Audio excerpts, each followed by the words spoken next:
नमस्कार दोस्तों, आज हम बात करने वाले हैं एक बड़े अपडेट की।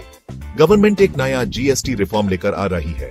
अभी ही जो 4 जीएसटी स्लैब्स हैं 5%, 12%, 18% और 28%, उनको सिंप्लीफाई करके 2 मेजर स्लैब्स बनाए जा रहे हैं। यानी एसेंशियल्स पर होगा 5% जीएसटी और बाकी गुड्स पर होगा 18% जीएसटी।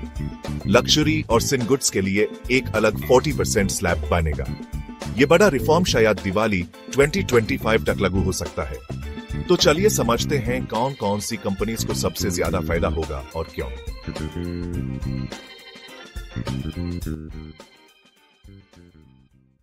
सबसे बड़ा इंपैक्ट होगा ऑटो सेक्टर पर। छोटी कर्ज जो पहले 28% जीएसटी में आती थी, अब उन पर सिर्फ 18% टैक्स लगेगा। यानी प्राइस कम होगा और डिमांड बढ़ेगी।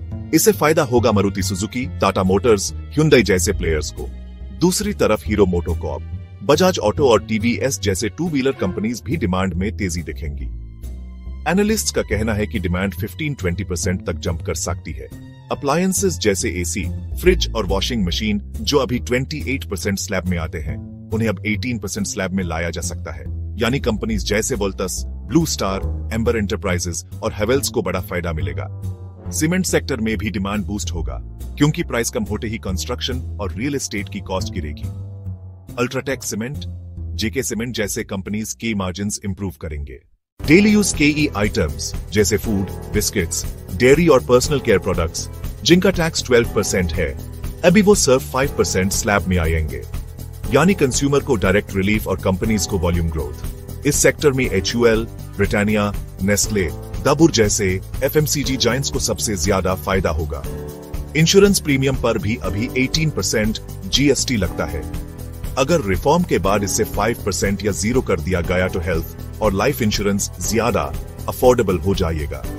इसका फायदा होगा ICICI प्रूडेंशियल, SBI लाइफ और LIC जैसे इंश्योरेंस प्लेयर्स को।